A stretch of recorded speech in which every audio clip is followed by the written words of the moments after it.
ಆಗ ಸರ್ಗೆ ಫೋನ್ ಮಾಡಿದೆ. ಅವರು ಅವತ್ತು ಈಗ ನನ್ನ ಬಗ್ಗೆ ಸರ್ ಹೇಳಿದರು, ನಾನಾದರೂ ಒಂದು ಕಾರ್ಮಿಕ ವರ್ಗದಿಂದ ಬಂದನು.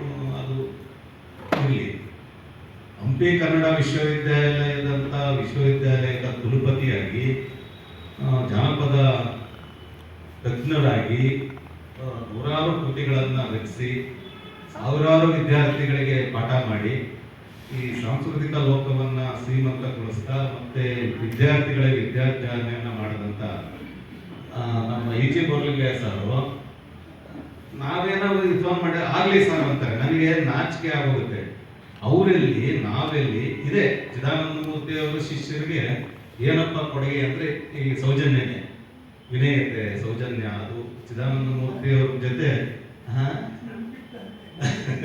ರಾಮರು ನನ್ನ ಬಿಟ್ಟು ಅಂತ ಇರಲಿ, ಅದು ಅಂಥ ವಿನಯವಂತರು.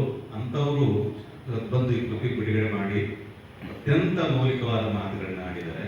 ಇದು ನನಗೆ ಕೃತಿ ರಚನೆಗೆ ಎಷ್ಟು ಸಂತೋಷ ತಂದಿದೆಯೋ, ಇವತ್ತ ಪ್ರೊಫೆಸರ್ ಈಚೆ ಬೋರ್ಲಿಂಗಯ್ಯ ಸಾಹೇಬ್ ಅಂತವರು ಈ ಕೃತಿ ಬಿಡುಗಡೆ ಮಾಡಿ ಮಾತಾಡಿರೋದು ಅಷ್ಟೇ ಸಂತೋಷವನ್ನ ತಂದಿದೆ. ಅವರಿಗೆ ನಾನು ಸದಾ ಋಣಿಯಾಗಿರ್ತೀನಿ. ಈ ಸಂದರ್ಭದಲ್ಲಿ ನಮ್ಮ ರಾಮ್ ಚಂದ್ರಶೇಖರ್ ಸರ್ ಹೇಳಿದರು, 25 ವರ್ಷಗಳು ಹೆಚ್ಚು ಕಾಲದಿಂದ ನಾವು ಅವ್ರ ಜೊತೆ ಕೆಲಸ ಮಾಡ್ಕೊಂಡು ಬಂದಿದ್ದೀವಿ. ಈ ಪುಸ್ತಕಗಳನ್ನ ಬರೀಬೇಕು ಅಂದಾಗ ನಾನು ಅವ್ರ ಜೊತೆನೇ ಮೊದಲು ಸಮಾಲೋಚನೆ ಮಾಡೋದು.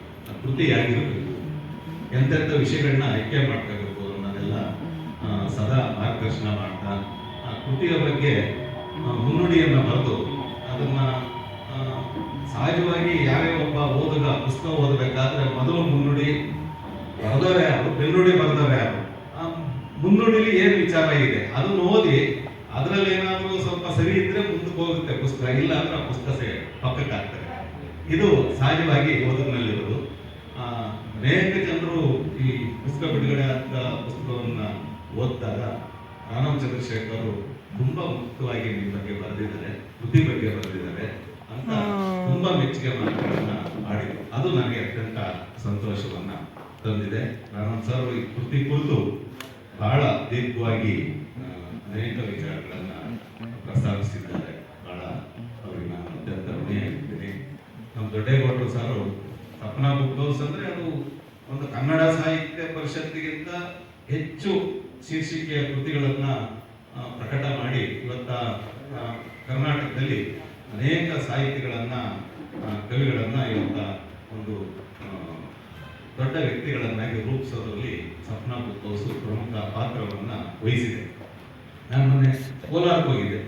ನಮ್ಮ ಕೋಲಾರದ ನಮ್ಮ DC ಅವರು ಶ್ರೀನಾಥ್ ಅವರು ಅಲ್ಲಿ ತೆಲುಗುದವ್ರು ಬಂದಿದ್ರು. ಅವ್ರಿಗೆ ಪುಸ್ತಕ ಕೊಟ್ಟರು, ನಮ್ಮ ಚೆನ್ನೈಗೌಡರು ಬರೆದಿರೋದು ಅಂತ ಹೇಳಿ. ಆ ಪುಸ್ತಕ ನೋಡಿದ್ರೆ ಅವರು ಮೇಲೆ ಸಪ್ನಾದವರು ಪ್ರಕಟಿಸಿದ್ದಾರೆ ಅಂದರೆ ಅದಕ್ಕೊಂದು ಮೌಲ್ಯ ಇರುತ್ತೆ ಬಿಡಿ. ಕಳಪೆ ಪುಸ್ತಕಗಳ ಪ್ರಕಟಿಸಲ್ಲ. ಆ ಮಟ್ಟದ ಅವರು ತೆಲುಗುದವರು, ಅವ್ರು ಕೋಲಾರ ಕಡೆಯಲ್ಲಿ ಇಂಜಿನಿಯರು, ಅವರು ತಾಂತ್ರಿಕ ಕ್ಷೇತ್ರದಲ್ಲಿ ಇರೋರು, ಈ ಸಾಹಿತ್ಯ ಕ್ಷೇತ್ರದಲ್ಲಿ ಅಂಥವ್ರಿಗೆ ಅದು ಸಪ್ನಾ ಮಳಿಗೆ ಏನು ಅನ್ನೋದು ಅರ್ಥ ಆಗಿದೆ. ದೊಡ್ಡೇಗೌಡರು ಸಪ್ನಾ ಸಂಸ್ಥೆ ಇಷ್ಟು ದೊಡ್ಡ ಬೆಳಿಬೇಕಾದ್ರೆ ಅದಕ್ಕೆ ಮುಕ್ಕಾಲು ಕೊಡುಗೆ ದೊಡ್ಡೇಗೌಡರದೇ ಇದೆ.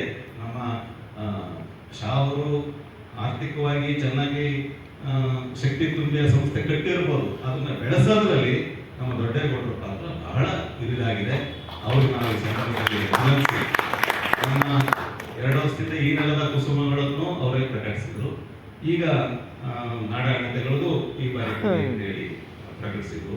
ಹೀಗಾಗಿ ಸಪ್ನಾ ಸಂಸ್ಥೆಯ ಮೂಲಕ ನನಗೂ ಕೀರ್ತಿ ಬಂದಿದೆ, ಹೆಸರು ಬಂದಿದೆ. ಇವತ್ತ ಈ ಮರು ಬಿಡುಗಡೆ ಮಾಡ್ತೀವಿ ಅಂದಾಗ ಖಂಡಿತ ಬರ್ತೀನಿ ಮಾಡಿ ಅಂತ ಹೇಳಿ ಒಂದು ಬಹಳ ಸಂತೋಷ ಆಗಿದೆ. ದೊಡ್ಡೇಗೌಡರು ಕೂಡ ನಾನು ಆಭಾರಿಯಾಗಿದ್ದೇನೆ. ನಮ್ಮ ಗಂಗಣ್ಣವರು, ನಮ್ಮ ಮೇಡಮ್ಮು, ಉಮಾ ಮೇಡಮ್ಮು, ಇವರೆಲ್ಲ ಈಗ ನಮ್ಮ ಮಾದೇವರು, ರಮೇಶ್ ಅವರು ಎಲ್ಲ ಕಲಾವಿದರು ಇದ್ದಾರೆ, ನಮ್ಮ ಕಲಾವಿದೆಯರು ಇದ್ದಾರೆ. ನಮ್ಮ ಕಾಲೇಜವರು ಬಹಳ ಹಿರಿಯ ಕಲಾವಿದರು ಎಲ್ಲ ಸೇರಿ ಇವತ್ತು ಅತ್ಯಂತ ನಿಮ್ಮ ಪ್ರೀತಿಗೆ ನಾವು ಬೆಲೆ ಕಟ್ಟಕ್ಕಾಗಲ್ಲ, ಅತ್ಯಂತ ಪ್ರೀತಿಯಿಂದ ಇವತ್ತು ಸತ್ಕರಿಸಿದ್ದೇವೆ.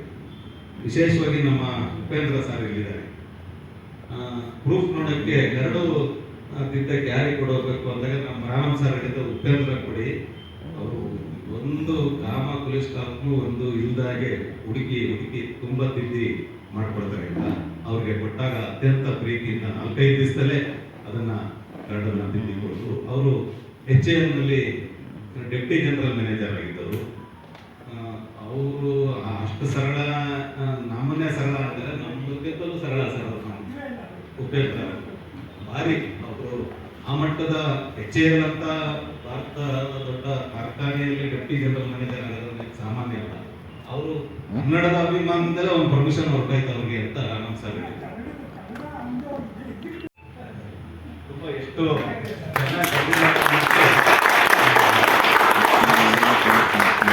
ಇವೆಲ್ಲ ಸದಾ ನೆನಪಿನಲ್ಲಿ ಉಳಿಯುವಂತ ವಸ್ತುಗಳು. ಹೀಗಾಗಿ ನಾನು ಬೇರೆ ಏನು ಮಾತಾಡಲ್ಲ. ಈಗ ಒಂದು ನಮ್ಮ ಪ್ರೊಫೆಸರ್ LN ಮುಕುಂದರಾಜ್ ಅವರು ಸಿಕ್ಕರೆ ಮೊನ್ನೆ ಹೇಳಿ, ನೀವು ಬಹಳ ದೊಡ್ಡ ದೊಡ್ಡ ಸಾಹಿತಿಗಳ ಜೊತೆಯಲ್ಲಿ ಇದ್ದವರು, ಅವರ ಪಾಂಡಿತ್ಯ ವಿದ್ವತ್ ಬಗ್ಗೆ ವಿದ್ವಾಂಸಗಳು ಬರೆದಿದ್ದಾರೆ, ಬರೀತಾ ಇದ್ದಾರೆ ನೋಡ್ರೆ. ಆದರೆ ಈ ರೀತಿಯ ಒಡನಾಟದಲ್ಲಿದ್ದಾಗ ಅವರ ಖಾಸಗಿ ಬದುಕು ಹೇಗಿತ್ತು, ಅವ್ರ ವ್ಯಕ್ತಿತ್ವ ಹೇಗಿತ್ತು. ಈಗ ವೇದಿಕೆ ಮೇಲೆ ಮಾತಾಡೋದೇ ಬೇರೆ, ತಿರುಗಿಕೊಂಡು ಇಳಿತಾ ಇದ್ದಾಗೆ ಮಾತಾಡೋದೇ ಬೇರೆ, ನಡ್ಕೊಳ್ಳೋದೇ ಬೇರೆ. ಅವ್ರ ಸಂಖ್ಯೆನೇ ಹೆಚ್ಚಾಗಿರೋ ಈ ಸಮಾಜದಲ್ಲಿ ಚಿದಾನಂದ ಮೂರ್ತಿಯವರು, LSS ಅವರು, ಎಸ್ ಕೃಷ್ಣ ಅವರು, ಸಾಂಸ್ಕೃತಿಕ ನಾಯಕ ಬಸವಣ್ಣವರು ಇಡೀ ಜಗತ್ತೇ ಗೌರವಿಸ್ತಾ ಇದೆ. ಕುವೆಂಪು ಅವರು ಇಂಥವ್ರ ಬಗ್ಗೆ, ರಫಾಯಲ್ ರಾಜ್ ಅಂತ ಗೆಳೆಯನ ಬಗ್ಗೆ ನೀವು ಬರೆದಿರೋದು ಅವೆಲ್ಲ ಮೆಚ್ಕೊಂಡು ಅವುಗಳನ್ನ ಅವರ ಬದುಕು ಹೇಗಿತ್ತು, ಅವ್ರ ನಿಜವಾದ ಕನ್ನಡ ಪ್ರೇಮ ಹೇಗಿತ್ತು, ವ್ಯಕ್ತಿತ್ವ ಹೇಗಿತ್ತು, ಅವರ ಕನ್ನಡ ಹೋರಾಟ ನಿಜವಾದ ಹೋರಾಟ ಆಗಿತ್ತು, ಪ್ರಚಾರ ಪ್ರಿಯತೆ ಇತ್ತು, ಇನ್ನೇನಾದ್ರು ಕೆರ್ಕೊಳ್ಳೋದ್ರಲ್ಲಿತ್ತು, ಇಂಥವೆಲ್ಲ ತುಂಬ ಇರ್ತವೆ. ಅವನ್ನೆಲ್ಲ ನೀವು ಅತ್ಯಂತ ಅರ್ಥದಿಂದ ದಾಖಲು ಮಾಡಿ ಅಂತ ಹೇಳಿದ್ರು. ಅದನ್ನ ಮಾಡ್ತೀನಿ. ಸರ್ ಹೇಳಿದಾಗೆ ವ್ಯಕ್ತಿ ನಮ್ಮ ಆತ್ಮಚರಿತ್ರೆಗಳು ಕೂಡ ಬಹು ಪ್ರಭಾವವನ್ನು ಬೀರ್ತವೆ. ಆನಂದ್ ಸರ್ ನಾನು ಬರೆಯಲ್ಲ ಅಂದರು, ಅದು ಬರೆದಲ್ಲೇ ಹೋದ್ರೆ ಈಗ ವಾಟಾಳ್ ನಾಗರಾಜ್ ಅವ್ರಿಗೆ ಎಷ್ಟು ಜನ ನಾನು ಕಣ್ಣಾಗ ಹೇಳಿದ್ರು ಒಂಥರ, ಸರ್ ನೀವು ಬರೀರಿ, ಬರೆಯಕ್ಕಾಗಲಿಲ್ಲ ಅಂದ್ರೂ ನೀವು ಹೇಳಿ, ನಾವು ಬರ್ಕತ್ತೀವಿ, ಬರೆದು ನಿಮ್ಮ ಹೋರಾಟದ ಹಾದಿ ಬೇಕು ಅಂತೇಳಿ ಮೊನ್ನೆ ದೂರವಾಣಿ ಮಾಡಿದ್ರು. 14ನೇ ತಾರೀಕು ನನ್ನ ಮೊಮ್ಮಗನ ಮದುವೆ ಇದೆ, ಬರಬೇಕು ಚೆನ್ನೈ ಬರಬೇಕು. ಎಷ್ಟು ದೊಡ್ಡ ಮಹಾನುಭಾವ ಅಂದರೆ ನಮ್ಮಂಥವ್ರಿಗೆಲ್ಲ ಮಹಾನ್ ನಾಯಕ, 4-5 ಸರಿ MLA ಆಗಿ, ಕಾರ್ಪೊರೇಟರ್ ಆಗಿ, ಇವತ್ತಿನ ಥರ ಏನಾದ್ರು ದುಡ್ಡು ಮಾಡಾಗಿದ್ರೆ ವಾಟಾಳ್ ನಾಗರಾಜರು ಇವತ್ತೊಂದು 50,000 ಕೋಟಿ ದುಡ್ಡು ಮಾಡ್ಕೋಬೋದಾಗಿತ್ತು.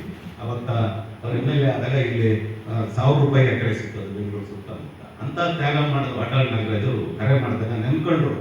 ಇವಾಗಾದ್ರೂ ಚೆನ್ನೈಗೌಡ್ರೆ ಚಳವಳಿಗಾರನ್ನ ಕರ್ಕೊಂಡು ಹೋದ್ರೆ ಗೌರವದಿಂದ ಕುಂಡ್ರಿಸಿ ಟೀ ಕಾಫಿ ಕೊಟ್ಟು ಸಂಜೆವರೆಗೂ ಇಟ್ಟು ಆಚೆ ಕಳಿಸ್ತಾರೆ. ನಮ್ಮ ಕಾಲದಲ್ಲಿ ಲಾಕಪ್ಪಿ ಕೂಡ್ಬಿಡಕಂಡ್ರಿ, ಅಲ್ಲಿ ಮೂತ್ರ ಮಾಡಿದ ಜಾಗಗಳ ಎಲ್ಲ ಒಂದು ಸಣ್ಣ ಸಂಧಿ ಇರೋದು, ಅದೊಂದು ಮಾಡಿ ಅಲ್ಲೇ ವಾಸನೆ ಕೊಟ್ಕೊಂಡು ಕುಂತಿರ್ಬೇಕಾಗಿತ್ತು.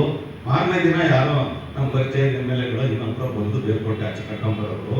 ಆ ಥರದ ಹೋರಾಟ ನಾವು ಮಾಡಿದ್ದು ಅಂದಾಗ ಅದು ಎಷ್ಟು ಅವೆಲ್ಲ ದಾಖಲಾಗ್ದಲೇ ಹೋದ್ರೆ ವಾಟಾಳ್ ನಾಗರಾಜ್ ಬದುಕಿದ್ದಾರೆ ನಮ್ಗೆ ಹೇಳಿದ್ರು ಅಷ್ಟೇ, ಅದು ನನ್ನಲ್ಲೇ ಇರುತ್ತೆ, ಸಮಾಜಕ್ಕೆ ಗೊತ್ತಾಗಬೇಕಲ್ಲ. ಹಾಗಾಗಿ ಆನಂದ್ ಸರ್ ಬರೀಲೇಬೇಕು. ಅವರ ಆತ್ಮಚರಿತ್ರೆ ಏನು ಸಾಧಾರಣದ ಕೆಲಸ ಅಲ್ಲ. ಆನಂದ್ ಸರ್ ಮಾಡಿರೋದು ದಯವಿಟ್ಟು ಅವರು ಬರೀಬೇಕು. ನಮ್ಮ EG ಬೋರ್ಲಿಂಗಯ್ಯ ಸರ್ಗೆ ಇದೇ ಸಮಾಜದ ವ್ಯವಸ್ಥೆನೇ ಹೀಗೆ, ಯಾರು ಲಾಬಿ ಮಾಡ್ತಾರೆ, ಇನ್ನೊಂದು ಮಾಡ್ತಾರೆ, ರಾಜಕೀಯ ಸಂಪರ್ಕ ಹೆಚ್ಚಿಟ್ಕೊಂಡಿರ್ತಾರೆ.